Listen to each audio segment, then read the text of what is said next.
มีจุดเริ่มต้นในจุดเจอในที่อบสตที่เราเรียน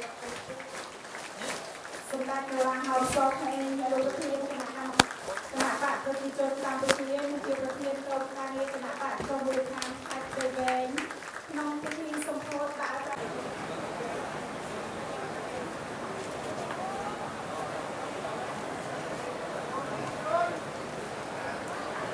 ใจที่ทรงกรุบอัญญาตปุพวงอีออกที่โลกสลายสมาชิกคณะกรรมการคณะปะแคสไอ้ดอมประเทียนอนุทานกรมสอบในไทยเป็นเองไอ้ดอมคณะปะกรมสอบประเทียนอนุประเทียนสมัยปีไทยในผลงานชนะปีก่อนของไทยปรังคณะกรรมการคณะปะสอบโปรเรียนเรียนเก็บยั่วเรียบจบทรงกรุบไอ้ดอมลงจมเกลียวจีสมาชิกดอกดอมในเพื่อนทรงอังพิธีจมูลอบอสโต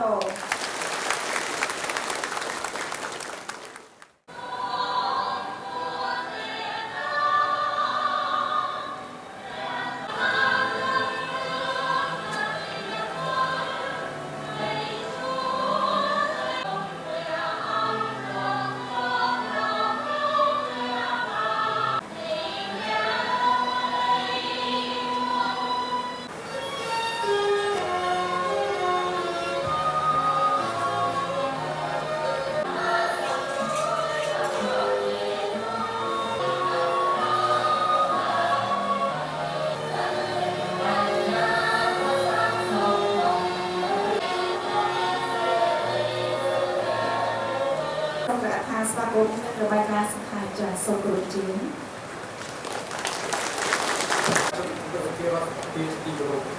สมรูปไอ้ดอกทองสระสมาชิกคณะกรรมการคณะคณะปักคณะกรรมการคณะอนุประเทียนสมาชิกคณะกรรมการคณะสมาชิกการคณะปักประชาชนต้องสกุลยิงตรงโซ่สไตล์อนุประเทียนคณะปักประชาชนกัมพูชีที่ประเทียนโครงการนี้คณะปักประชาชนกัมพูชีจงทางไทยเป็นเวร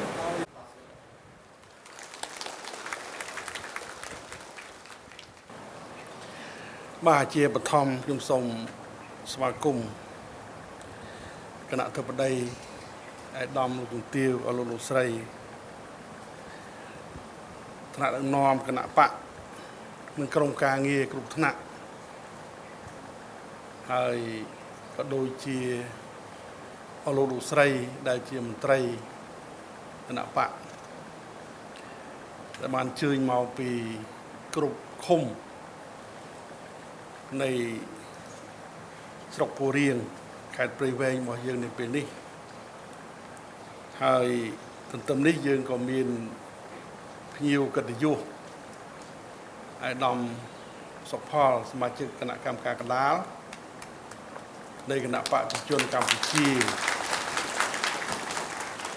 ได้ขอตัวมันตกกรมการนี้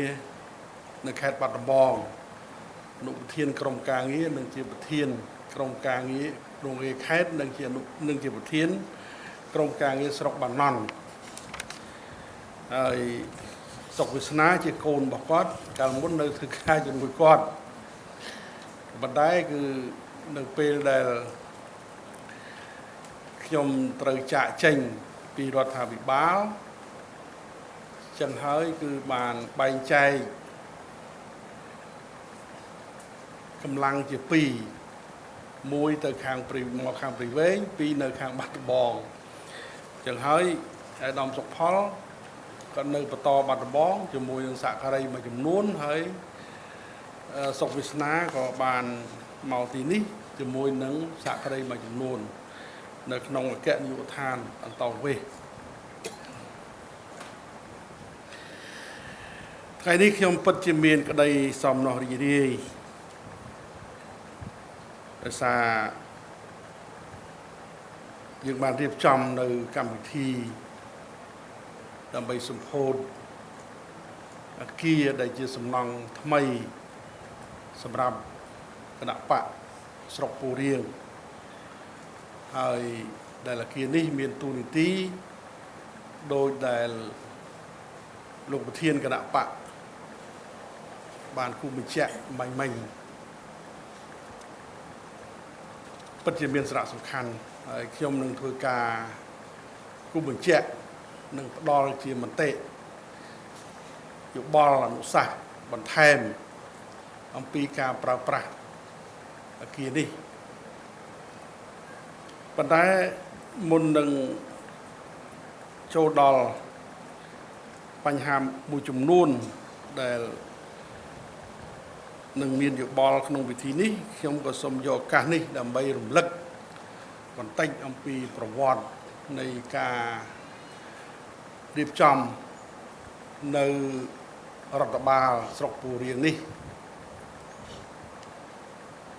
ពីមុនមកនៅចំណុះពូរៀងនេះគឺថាឃុំពូរៀងនៅចំណុះឲ្យស្រុកកំពង់លាវឬក៏ទីរួមខេត្តព្រោះវាអត់មានក្រុងទេក្នុងស្រុកកំពង់លាវនេះគឺចាត់ទុកថាជាទីរួមខេត្តព្រៃវែងប៉ុន្តែដោយស្ថានភាពហេដ្ឋារចនាសម្ព័ន្ធផ្លូវគមនាគមន៍លំបាកក្នុងការទំនាក់ទំនងជាមួយនឹងប្រជាពលរដ្ឋហើយក៏ដូចជាប្រជាពលរដ្ឋជាមួយនឹងរដ្ឋបាលចឹងហើយបើខ្ញុំមិនច្រឡំទេប្រហែលជាអាណត្តិទី3ឬក៏អាណត្តិទី2មកក្នុងចន្លោះហ្នឹងបានជំរុញឲ្យបង្កើតឡើងនៅស្រុកនេះបំបីចេញពីក្រុងព្រៃវែងគឺស្រុកកំពង់លាវដោយកាត់យកស្រុកខ្លះពីខេត្តពីស្រុកសំទោសកាត់យកឃុំខ្លះពីស្រុកពីរាំងទីហោដូចជាព្រៃតសពងស័យហើយតែពីរនឹងទេពីរាំងហើយក្រៅពីនឹងមានព្រៃជ្រៃព្រៃផ្ទះពូរៀងនេះវាចំណុះឲ្យកំពង់លាវដដែលទេហើយមួយទៀតឃុំមួយទៀត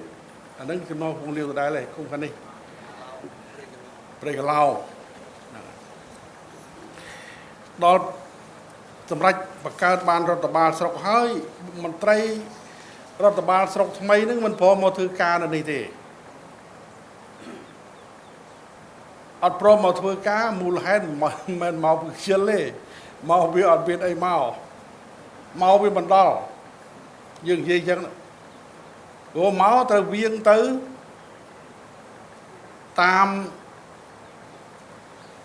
អីតាមស្វែងតឬមួយក៏ចុះពីខ្យោកទៅឃុំអីឃុំ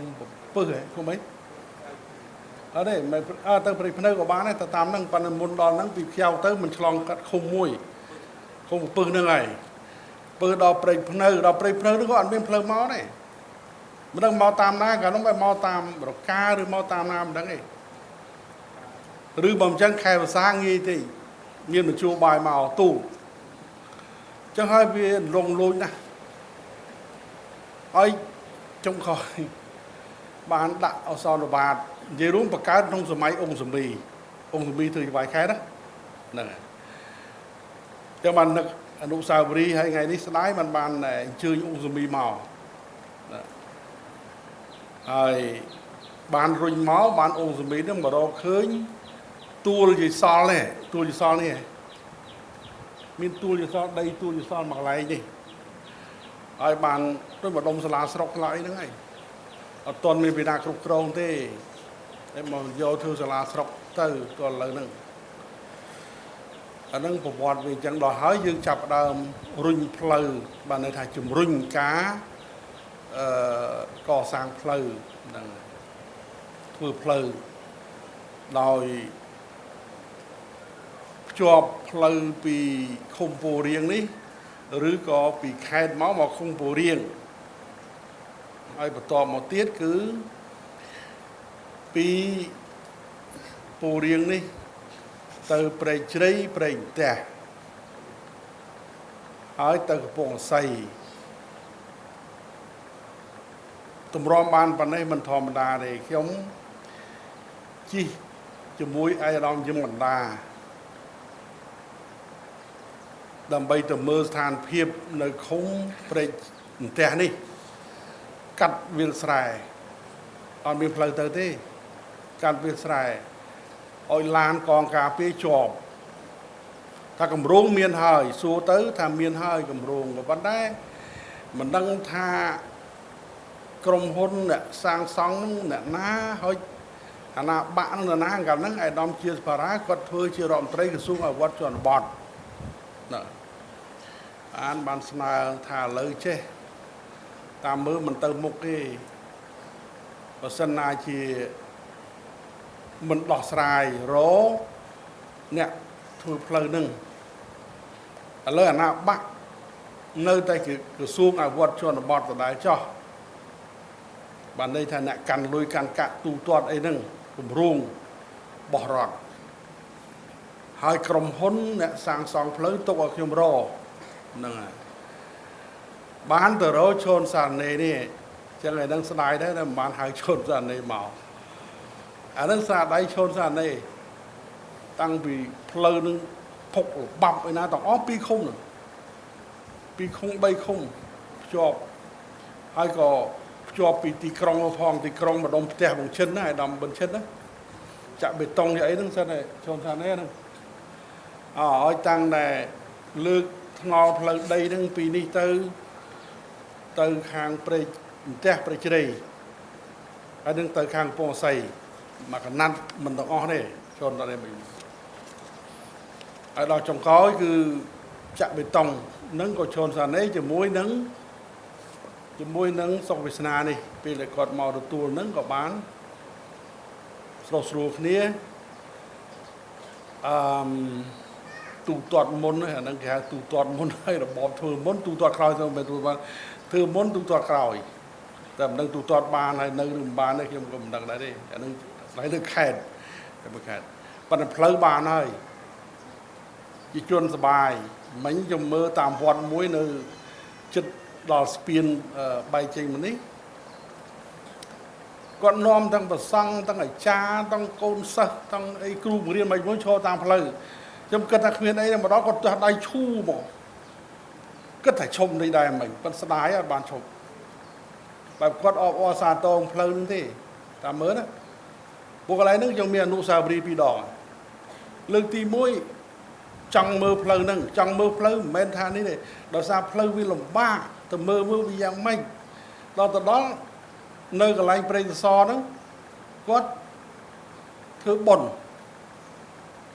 បាទធ្វើបុណ្យរោងពាក់កណ្ដាលផ្លូវប៉ុន្តែផ្លូវហ្នឹងផ្លូវផុកផ្លូវបាប់ហ្នឹងមិនមែនផ្លូវបេតុងឥឡូវទេ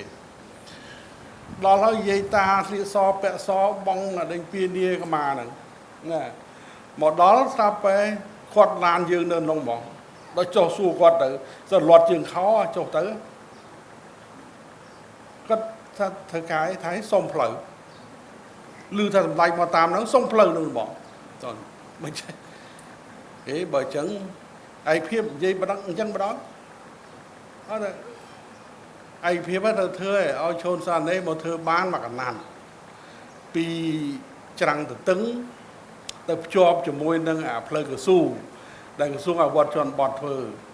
ឡូវទៅជាប់ល្អទេប៉ុន្តែខាងបេតុងនោះចំណាប់ជាងហើយបាន2នាក់ហ្នឹងចុងក្រោយគេដឹកដៃគ្នាធ្វើរួមជាមួយយវាយខេត្តផងសួនសមាលីន2ដូចស្ពានច្រាំងទៅតឹងហ្នឹងហើយមកដល់ហ្នឹងហើយមកដល់នេះដូច្នេះនៅពូរៀងហ្នឹងមែនតើសប្តាហ៍ថ្ងៃនេះនៅសល់តែឃុំព្រែកជ្រៃទេដែលមិនទាន់មានផ្លូវបេតុងផ្លូវកស៊ូអញ្ចឹងហ៎ដូចប៉ុណ្ណឹងនៅតែមួយហ្នឹងទេអាហ្នឹងប្រហែលប្រហែលគីឡូប្រហែល10គីឡូទេមានអ្នកមកទេមើលព្រៃជ្រៃបាត់ទេព្រៃជ្រៃប្រហែលប្រហែលគីឡូពីនេះទៅ11គីឡូទៅដល់ចុងមកទៅ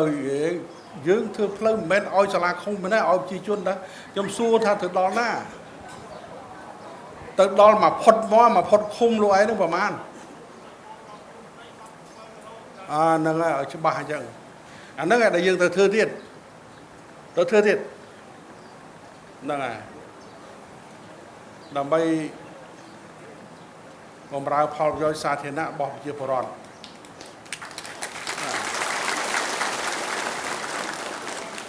តែនឹងដែលសូមឲ្យខេត្តដាក់ជាគម្រោង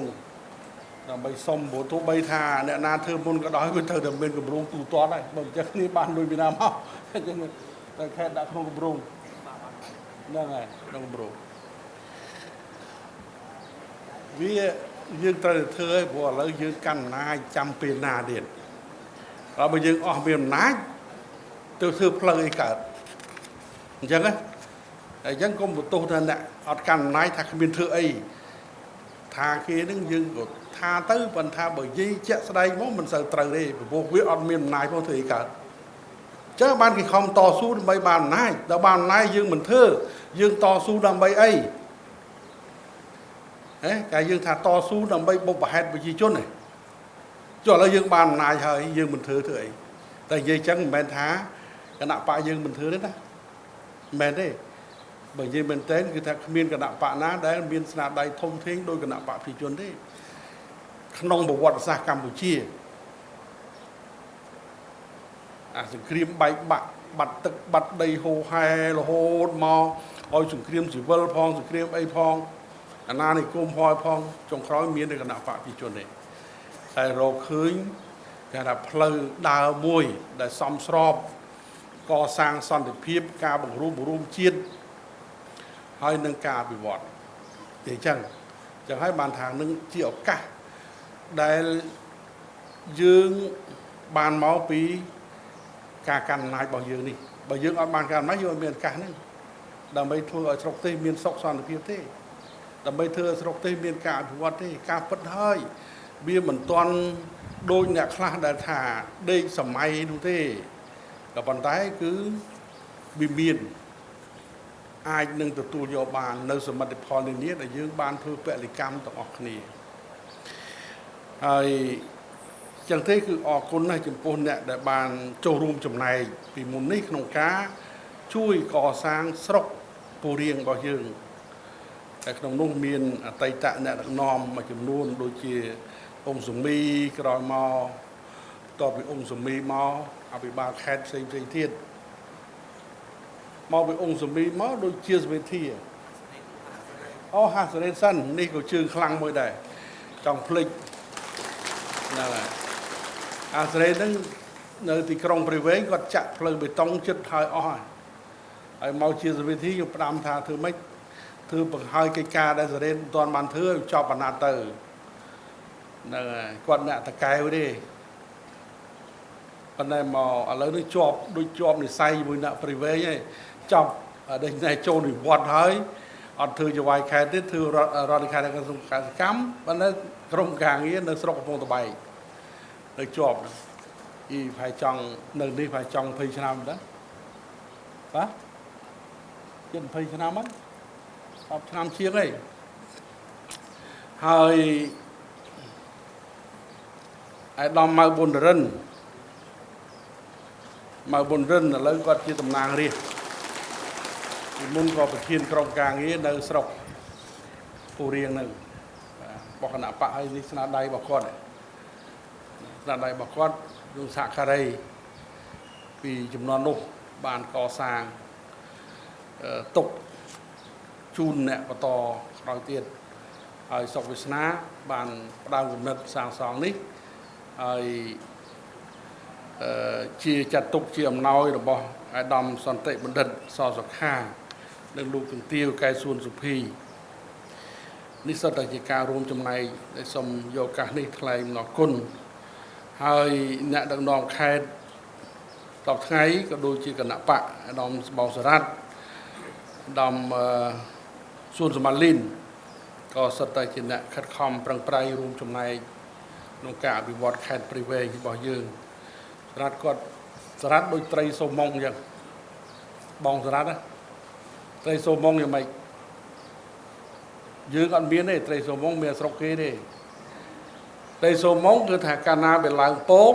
វាពងនៅក្នុងសមុទ្រហើយពងនៅលើភ្នំហ៎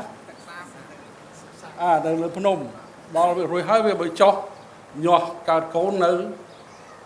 មិនដឹងកើតនៅក្រោមឬកើតលើលើទេខ្ញុំច្បាស់ទេព្រោះប៉ុន្តែគេថាអញ្ចឹងទៅហើយមកវិញអញ្ចឹងបានន័យថាបងសរ៉ាន់នេះគាត់ធ្វើច្បាយក្រុក79គាត់ធ្វើច្បាយស្រុកនៅភូមិតបែកហើយបើធ្វើច្បាយខេត្តអូហែមកដល់ឲ្យទៅដល់ពោធិ៍សោមឥឡូវត្រឡប់មកវិញអញ្ចឹងដូចត្រីសូមុងតែទៅវានឹងទៀតមិនដឹងទៅណា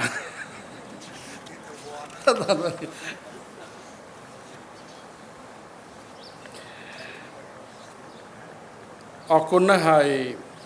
ក្នុងឱកាសនេះខ្ញុំក៏សូមពំនាំនឹងការផ្ដាំផ្ញើការសួរសុខទុក្ខប្រកបដោយមនុស្សចេតនានិងការនឹករលឹកយ៉ាងជ្រាលជ្រៅបំផុតពីសម្ដេចប្រធានគណៈបកប្រជាជនកម្ពុជាសម្ដេចអគ្គមហាសេនាបតីតេជោហ៊ុនសែនដែលលោកជា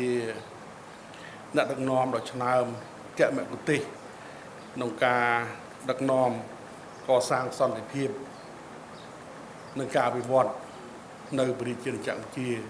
ជាមួយនឹងថ្នាក់ដឹកនាំកំពូលផ្សេងទៀតហើយដែលជានិច្ចកាលទោះបីថាលោកមិនបានបន្តក្នុងតំណែងជានាយករដ្ឋមន្ត្រីប៉ុន្តែបានបន្តក្នុងតំណែងជាប្រធានប្រតិភិនិងជាប្រធានគណៈបកប្រជាជនកម្ពុជានៅគិតគូរដល់ការពង្រឹងសុខសន្តិភាពស្ថិរភាពក៏ដូចជាលើកទឹកចិត្តដល់រដ្ឋាភិបាលក្នុងការជំរុញការអភិវឌ្ឍប្រទេសជាតិរបស់យើងឲ្យកាន់តែរីកចម្រើនថែមទៀតជាមួយនេះខ្ញុំក៏សូមយកឱកាសនេះដើម្បីថ្លែងនៅការកោតសរសើរចំពោះក្រុមការងារគណៈបកខេត្តព្រៃវែងដែលបានរួមសាមគ្គីគ្នាហើយខិតខំប្រឹងប្រែងដើម្បីកសាងកម្លាំងនយោបាយសម្រាប់គណៈបកប្រជាជនកម្ពុជាតាមមធ្យោបាយតាមវិធីសាស្ត្រផ្សេងជាច្រើនដែលមានកន្លងមកហើយដែលជាលទ្ធផលគឺយើងទទួលបានជោគជ័យសម្រាប់ការបោះឆ្នោតនានាដែលមានកន្លងទៅនេះនោះហើយជាលទ្ធផលនៃការខិតខំប្រឹងប្រែងរបស់យើងក្នុងការកសាងកម្លាំងនយោបាយស្វែងរកការគាំទ្រ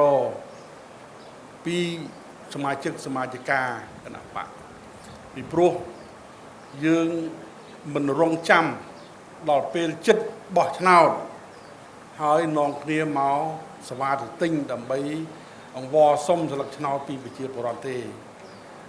គឺពេញមួយអាណត្តិទៅមួយអាណត្តិបានន័យថាដើមអាណត្តិទៅចុងអាណត្តិយើងតែងតែបានធ្វើសកម្មភាពជាប់ជាប្រចាំដើម្បីនឹងចិញ្ចឹមចលនាហើយការចិញ្ចឹមចលនានេះក៏មិនមែនបានស្ដីថាយើងគ្រាន់តែធ្វើបញ្ជីបញ្ចូលសមាជិកបករបស់យើងប៉ុណ្ណោះទេប៉ុន្តែយើងបានផ្សារភ្ជាប់ជាមួយនឹងជីវភាពរស់នៅរបស់ពួកគាត់ផងដែរចំណុចនេះសំខាន់ណាស់ពីព្រោះស្អីក៏ដោយវាត្រូវមានផលប្រយោជន៍ទៅវិញទៅមកបើយើងចង់បានស្លឹកឆ្នោតពីប្រជាពលរដ្ឋតែបើយើងមិនបម្រើប្រជាពលរដ្ឋតើគាត់គ្រប់គ្រងយើងបោះឆ្នោតឲ្យយើងឬអត់ពិតជាមិនអាចទេចឹងហើយបើយើងចង់បានស្លឹកឆ្នោតគ្រប់គ្រងពីគាត់នៅពេលបោះឆ្នោតតោងយើងនាំគ្នាបម្រើគាត់បម្រើអីបម្រើផលប្រយោជន៍ជូនគាត់ហ្នឹងចំណុចនេះដែលខ្ញុំចង់និយាយមិញថាឥឡូវយើងធ្វើអគារនេះដាក់គោលដៅប្រើប្រាស់ថាសម្រាប់បណ្ដុះបណ្ដាលយុវជនខាងផ្នែកហៅថាព័ត៌មានវិទ្យា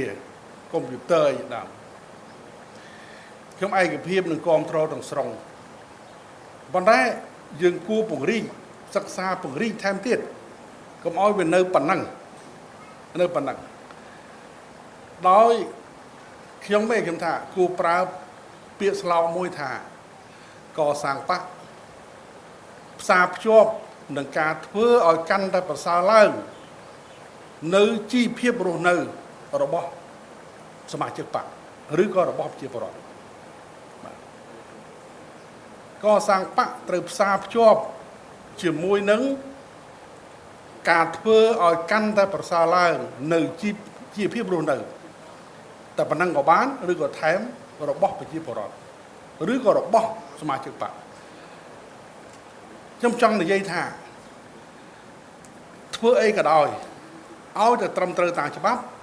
ហើយឲ្យតែមានផលប្រយោជន៍ដល់ប្រជាពលរដ្ឋដល់សមាជិកបកយើងខ្ញុំឧទាហរណ៍ថាក្រៅពីការបដិបដាកុំព្យូទ័រយើងធ្វើអីទៀតយើងអាចនឹងសហការជាមួយនឹងក្រសួងជំនាញស្ថាប័នជំនាញមន្ទីរជំនាញហើយដែលវិស័យណាដែលពាក់ព័ន្ធផ្ទាល់នឹងជីវភាពរស់នៅរបស់ជនបទនេះជាពលរដ្ឋនេះរៀបចំជាកម្មវិធីបណ្ដុះបណ្ដាលឬក៏ការអប់រំវគ្គខ្លីៗផ្សព្វផ្សាយខ្លីៗតាក់ទងវិស័យកសិកម្មឧទាហរណ៍កសិកម្មយើងអាចតាក់ទងជាមួយនឹងមន្ទីរកសិកម្មខេត្តឧទាហរណ៍ឬក្រសួងកសិកម្មដែលសពថ្ងៃនេះយើងកំពុងតែបញ្ចុះយុវជននេះវិស្វករកសិកម្មមិនចឹងអញ្ជើញពួកគាត់មកហើយអញ្ជើញប្រជាពលរដ្ឋមកដែលជាសមាជិកបកយើងនោះដើម្បីគាត់មកស្ដាប់បទកថាបទបង្ហាញបទទេសនាមរបាយការណ៍ឬស្អីចឹងបទពិសោធន៍អីដល់គាត់តាក់ទងនឹងការរៀបចំពូជនេះពូជស្រូវនេះប្រើជីនេះរបៀបប្រើជីរបៀបម៉េចជីគីមីរបៀបម៉េចជីធម្មជាតិរបៀបម៉េចរបៀបប្រើថ្នាំសម្រាប់សត្វល្អិតរបៀបម៉េចប្រើទឹកប្រើអីណាហូរហែអញ្ចឹងលាក់នឹងលាក់តាមជំនាញរបស់គាត់មកពេលអញ្ចឹងទៅណា1ម៉ោង2ម៉ោង3ម៉ោងអញ្ចឹងទៅប៉ុន្តែសុំធ្វើម៉េចប្រើប្រាស់ថ្ងៃឈប់សម្រាកថ្ងៃសៅរ៍ថ្ងៃអាទិត្យហ្នឹងហើយព្រោះយើងមកធ្វើនៅស្នាក់ការហ្នឹងហើយពាក់ព័ន្ធនឹងបញ្ហាបរិស្ថានណាជើញមន្ត្រីខាងបរិស្ថានដែលជំនាញហើយយើងអញ្ជើញសមាជិកបកយើងមក50នាក់100នាក់ក៏បាន1ម៉ោង2ម៉ោងថ្ងៃសៅរ៍ឬថ្ងៃអាទិត្យឧទាហរណ៍អញ្ចឹងវាវិលទាំងអស់នេះខ្ញុំគាត់ឧទាហរណ៍វិស័យ2នេះវិស័យច្រើនទៀតតាមហ្នឹងទៅដូច្នេះវារស់រវើកហើយនេះហើយការកសាងបកវាទៅជាមួយនឹងការកសាងជីវភាពឲ្យគាត់ជួយកសាងជីវភាពគាត់ការបដិបដាលឲ្យគាត់អមថាសហគ្រិនភាពបដិបដាលឲ្យគាត់ចេះបង្កើតមុខរបររស់ស៊ីដែលចំនួនឧទាហរណ៍អញ្ចឹងអាហ្នឹងក្នុងឯដែលធ្វើឲ្យជីវភាពកាន់តែប្រសើរឡើងបាទអញ្ចឹងយើងកុំគិតមួយមុខឯកភាពហើយកុំព្យូទ័រសម្រាប់បដិបដាលស្ទាប់យុវជនបន្តវេននោះគឺជាការចាំបាច់ប៉ុន្តែសម្រាប់អ្នកដែលអាយុចាស់ដែលកំពុងតែប្រកបមុខរបរសពថ្ងៃនេះកសិកម្មឬមួយក៏គេថាអ្នកធ្វើការសេដ្ឋកិច្ចក្រៅប្រព័ន្ធណាឧទាហរណ៍អញ្ចឹងអានឹងគឺជាការបដិបដាលមួយល្អណាស់ល្អហើយមិនមែនតែសម្រាប់ពូរៀងនេះខ្ញុំនិយាយនេះសម្រាប់ខេត្តព្រៃវែងរបស់យើងឲ្យកន្លែងស្នាក់ការគណៈបកត្រូវធានាឲ្យមានកន្លែងដើម្បីបដិបដាលបែបនេះមានការប្រជុំបែបនេះឲ្យវាវិលអញ្ចឹងមិនមែនកសាងបកមិនមែនគាត់អត់បែគាត់តែឃោសនាឲ្យចូលគណៈបកប្រជាជនតែគាត់អត់បានអីបានអំណោយពេលជួបម្ដងមួយយាម10000 20000វាមិនទាន់គ្រប់គ្រាន់ទេមិនមែនហាមឃាត់អានោះទេយើងមានក៏យើងជួយទៅក៏ប៉ុន្តែអនាគតវែងឆ្ងាយសម្រាប់អនាគតវែងឆ្ងាយ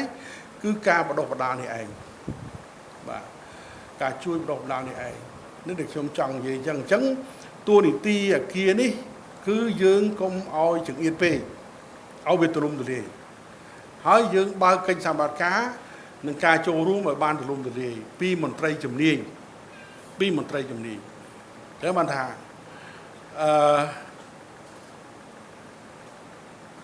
ប្រទេសធំក៏គេប្រើដែរគេតាំងពីពណ៌ពាណិជ្ជកម្មតាំងពីពណ៌អីហ្នឹង rồi ấy cái thà vừa ao chi phiếp rồi bỏ về chia bò rót căn ra bờ xa lại cái đại chân mà nè rồi cái tăng bị lan tăng bị một tô tăng bịផលិតផលអីផ្សេងទៀតមករាប់សិបមុខពិសេសចិនហ្នឹងមកពិសេសចិនខ្ញុំបើកវងតថាចិនជៀសមិនផុតពីឡើងមហាអំណាចលេខ1ទេជៀសផុតទេជាពិសេសសេដ្ឋកិច្ចពីព្រោះអ្នកខ្លះគេបានថាទៅហើយមហាអំណាចដែលកំណើនសេដ្ឋកិច្ចរបស់ចិនហ្នឹងមហាសេដ្ឋីអាមេរិក Elon Musk ក៏ដូចជាថាបានហិរញ្ញវត្ថុពិភពលោកក៏បាននិយាយហើយថាចំណូលរបស់ចិនហ្នឹងវាលើសអាមេរិកបាត់ហើយព្រោះអាមេរិកគាត់វាបញ្ហាគាត់ជពាក់គេច្រើនពេកអាមេរិកជពាក់គេដល់36 trillion ជាង36 trillion ក្នុងមួយឆ្នាំគាត់រកបានតែ20 trillion ជាងទេតែគាត់ជពាក់គេ36 trillion ជាងហើយការប្រាក់នឹងវាវិលខ្ញាល់អញ្ចឹងតែមួយនាទីហ្នឹងគឺថារាប់លានបាត់ហើយកើនឡើងអញ្ចឹងគាត់រកលុយសងគេក៏ពិបាកតែចិនខ្ញុំមិនដឹងថាយើងមិនដឹងថាគាត់ជពាក់គេប្រហែលទេប៉ុន្តែគេជពាក់គាត់ច្រើនក្នុងនោះមានទាំងអាមេរិកផងឃើញទេអញ្ចឹងបែបជៀសមិនផុតទេយ៉ាងយូរបំផុត10ឆ្នាំទៀតចិនលេខ1អានោះយូរបំផុតទេបែបមិនដល់ផងទេបើអ្នកខ្លះគេថាចំណូលនោះវាច្រើនណាស់ពួកគាត់មកវឹកក្រោយកូវីដមកគាត់ទិញមាសចូលផងហើយអាលុយរបស់គាត់ក៏ហុងពាត់សូម្បីមកកម្ពុជាយើងអត់ទេណាឆ្នាំ2024អត់មានទេគាត់ដឹងថាត្រាំឡើងមកហ្នឹងគឺមានបញ្ហាជាមួយគាត់រឿងសង្គ្រាមពាណិជ្ជកម្មហើយត្រាំមកគាត់លូតចុះលូតឡើងក៏ដាក់ពន្ធប្រមាណនោះដល់ចិនគាត់ថាតាមចិត្តគាត់កំដរបានហើយបបួលចិនចរចាចិនដំបូងឲ្យចិនហ្នឹងទៅបបួលអាមេរិកចង់និយាយចិនហ្នឹងគឺថាចុះញោមទៅបបួលអាមេរិកចរចាប៉ុន្តែចិនហ្នឹងអត់ទេដល់ទីបំផុតអាមេរិកមកបបួលចិនចរចាវិញយើងចាំមើលទៀតយ៉ាងម៉េចមិនដឹងទេប៉ុន្តែគាត់ទៅអញ្ចឹងណាអានឹងបិទឡើងវិញប៉ុន្តែចង់និយាយរឿងយើងថាយើងផ្សារភ្ជាប់ការកសាងកម្លាំងនយោបាយរបស់យើងនេះឲ្យវាមានអីថ្មីចង់និយាយផ្សារភ្ជាប់នឹងការធ្វើឲ្យជីវភាពកាន់តែប្រសើរឡើងរាប់ទាំងការផ្ដល់សេវាផ្សេងផងជួនអីសេវាខ្លះការពិតអ្នកដែលសម្រេចអ្នកដែលធ្វើការងារហ្នឹងគឺខាងផ្នែករដ្ឋបាលទេហើយរដ្ឋាភិបាលឬក៏ថារដ្ឋបាលប៉ុន្តែខាងបកយើងក៏អាចជួយជ្រោមជ្រែងគ្នាដែរហ្នឹងហើយជួនអីគ្នាខ្វះមធ្យោបាយធ្វើដំណើរខ្វះអីចឹងទៅហើយគាត់ទៅណាមកជួបស្នាក់ការគណៈបកយើងដើម្បីជួយដោះស្រាយតែខ្ញុំត្រូវការធ្វើសម្បត្តិអត្រានុកូលដ្ឋានប៉ុន្តែខ្ញុំអត់មានអីតាក់ទងទេសូមឲ្យជួយផងហើយនៅស្រុកដូចមានច្រកចេញចូលទៅមួយអាច្រកចេញចូលមួយល្អមែនតើអន់ណាស់ទៅកន្លែងណាក៏គេសរសើរដែរហ្នឹងហើយធ្វើនឹងទៅអត់ខុសទេតែកាលណាប្រជាជនសរសើរត្រូវហើយអញ្ចឹងគឺថាទៅដល់ហ្នឹងវាមានតម្លាភាពអត់មានកេងកឹបលុយកាក់អីថាយកមកដាក់ឯកសារនៅផ្ទះយកចាំស្អែកណាខាន់ស្អែកឬស្អីចឹងមិនតល់តែមានលុយបាននិយាយឲ្យប៉ានេះអត់ទេណាទៅដល់ដាក់ហ្នឹងគឺថារួចហើយ2ថ្ងៃទៀតមកយកទូទាត់លុយចំហនៅតម្លាភាពនៅគ្រប់មន្ត្រីទាំងអស់នៅក្នុងដឹងឮទាំងអស់គ្នាហើយមុនខ្ញុំទៅតាមជួបព្រំដែនចូលលេងប៉ៃលិនមួយផ្លែតហើយគេនាំទៅចូលមើលអាច្រកចេញចូលទៅមួយគេធ្វើស្អាតរបស់គេដែរណាហើយសួរថាចំណូលមួយឆ្នាំប៉ុន្មានប៉ៃលិនមានប្រជាជនតែប្រហែលណាប្រហែល20,000ដល់30,000ទេគាត់ចំណូលជាង1000លានមួយឆ្នាំច្រកចេញចូលទៅមួយបាទគាត់បើដែរជាង1000លានដែរ20,000ជាងដែរចុះខេត្តធំឧទាហរណ៍ព្រៃវែងយើងឬមួយខេត្ត ធំផ្សេងទៀតអាចចំណូលច្រើនជាងហ្នឹងការផ្ដល់សេវាកាន់តែច្រើនហ្នឹងកាន់បាននេះខ្ញុំចង់បញ្ជាក់អំពីតួនាទីរបស់អគារនេះហើយសូមឲ្យអាដាមសសុខាស្បងសារ៉ាត់សួនសមាលីនហើយនឹងប្រធានក្រុមការងារតាមស្រុកទាំងអស់មេត្តាពិនិត្យកន្លែងណាដែលមានអគារហើយយើងដាក់កម្មវិធីទៅដើម្បីនឹងរៀបចំហើយកន្លែងណាមិនទាន់មានយើងខិតខំធ្វើហើយខ្ញុំត្រៀមខ្លួនដើម្បីជួយគ្រប់គ្រងដើម្បីឲ្យកិច្ចការហ្នឹងវាទៅជាកិច្ចការដែលទូទៅបាទទូទៅអត់ខុសទេពីព្រោះវាស្របតាមយើងអនុវត្តតាមគោលនយោបាយរបស់រដ្ឋាភិបាលតាមកម្មវិធីនយោបាយរបស់រដ្ឋាភិបាលអាណត្តិទី7អត់មានខុសទេពីព្រោះគណៈបកយើងដឹកនាំជាគណៈបកដែលគណៈរដ្ឋាភិបាលនេះកើតចេញពីគណៈបកប្រជាជនគណៈបកប្រជាជនឈ្នះយើងបង្កើតរដ្ឋាភិបាលឥឡូវយើងទៅយកកម្មវិធីរបស់រដ្ឋាភិបាលយកមកអនុវត្តគណៈបកយើង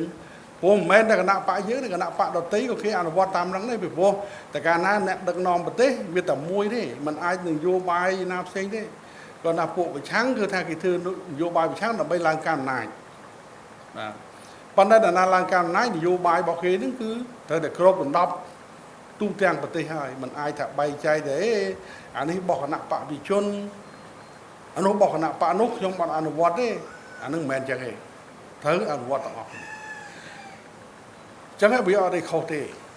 គាត់ថាលទ្ធភាពយើងធ្វើបានប៉ុណ្ណាប៉ុណ្ណឹងប៉ុន្តែឲ្យមានទស្សនវិស័យការគិតគូរអញ្ចឹងបើជំហានដំបូងយើងធ្វើបានសម្រាប់ការបណ្ដុះបណ្ដាលយុវជនខាងកុំព្យូទ័របាទព័ត៌មានវិទ្យាអូខេ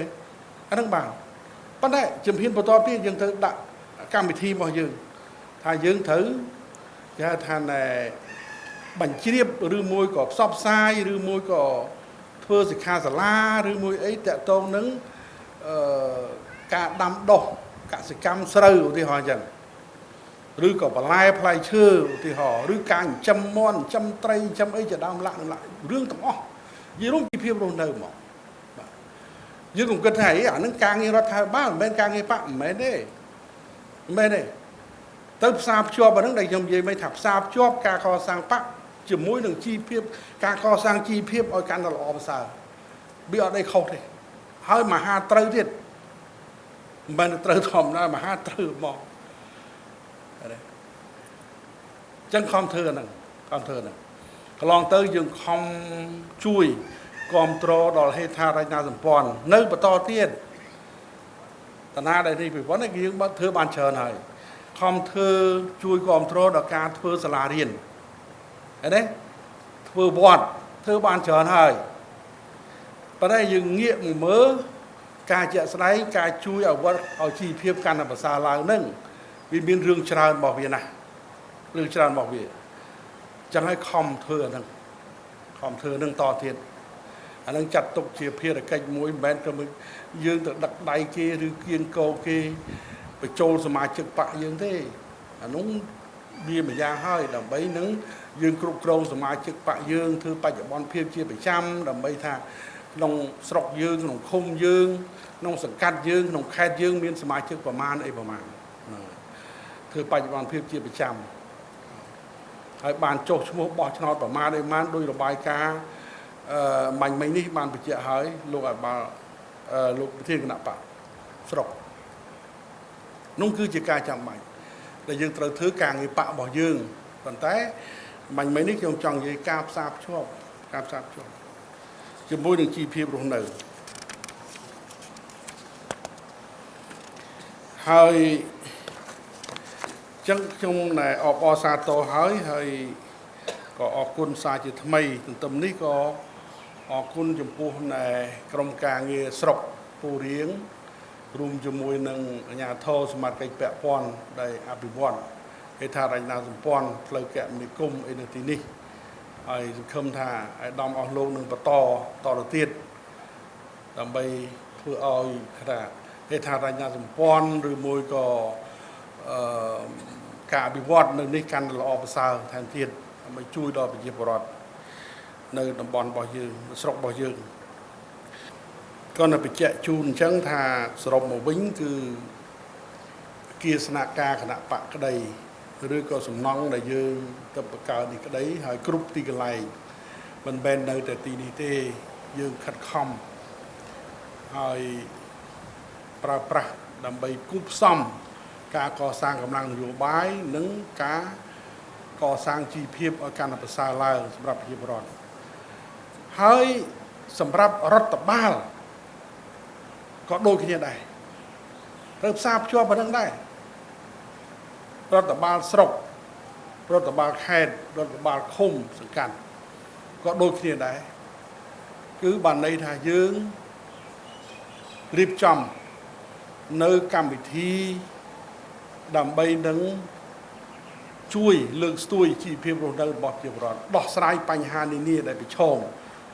សម្រាប់ប្រជាពលរដ្ឋយើងនោះឲ្យបានកាន់តែច្រើនកាន់តែល្អនេះជាកិច្ចការរបស់យើង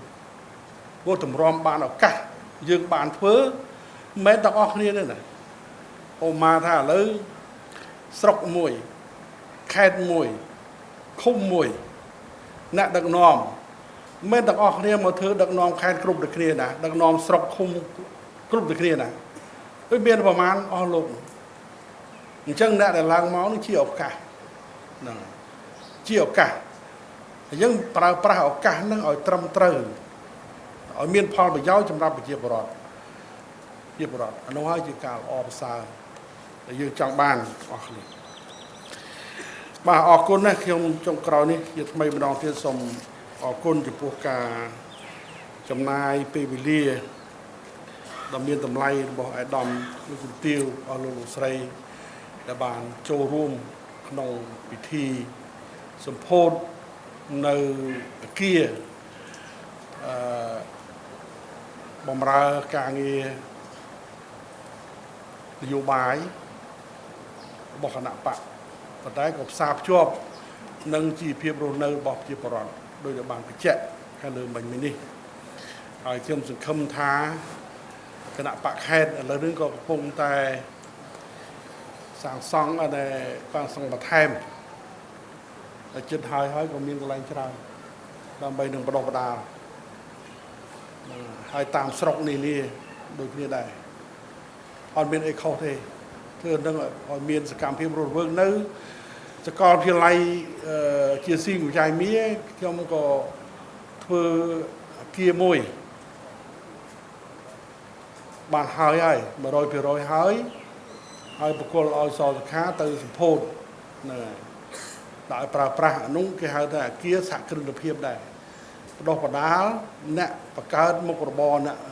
អាជីវករមែនទេបង្កើតអាជីវករហ្នឹងនោះដូចគ្នាយើងដែរអានឹងល្អអញ្ចឹងបានថាតាមស្នាក់ការគណៈបកយើងទោះបីថា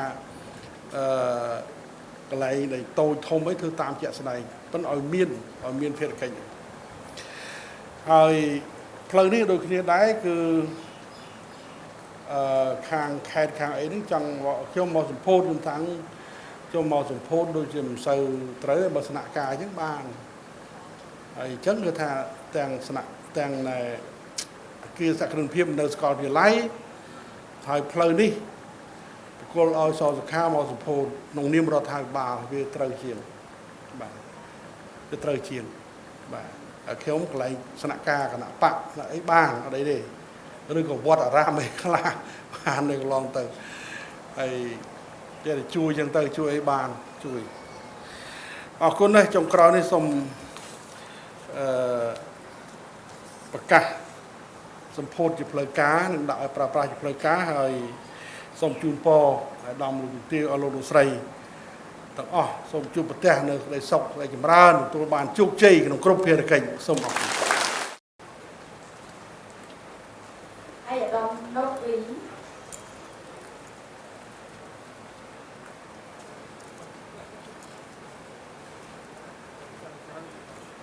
អាយដាមសសេរីចិត្ត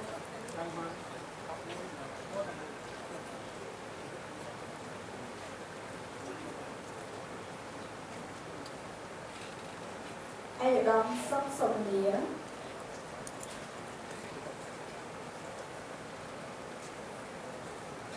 កឧត្តមសារិនសារិណូ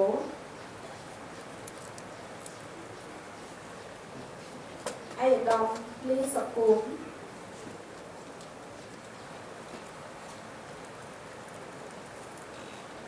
ឯកឧត្តមទាសុធាន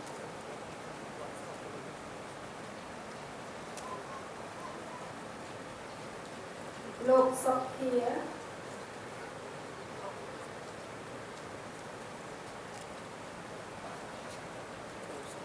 លោកខាត់សរតលោកកុំវណ្ណី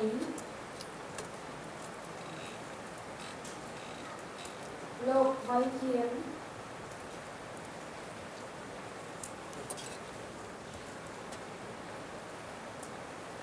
លោកជុំបុណ្យរត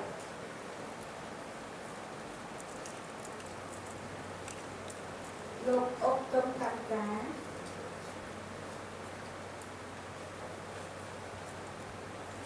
លោកសសុភិរិទ្ធលោកទឹមសុភាលោកកៅសារណា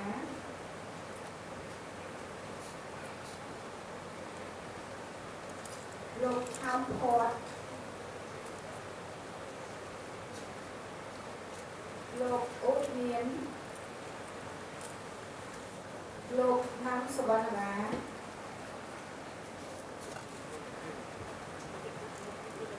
លោករឹងហ៊ុនសេងលោកប៉ាស់ឡេងលោកស្រីភារីលោកកាជា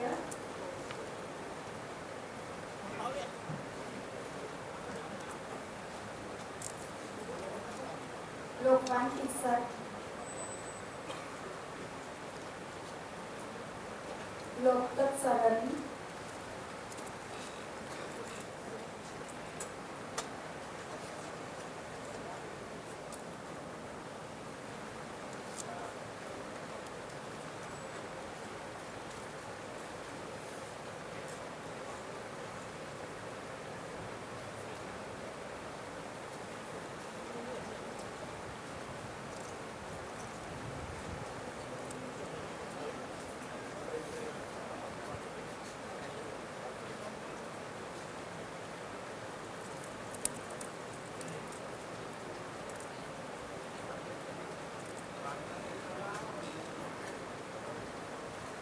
លោកសុកចម្រើនលោកឈួនសុវណ្ណរា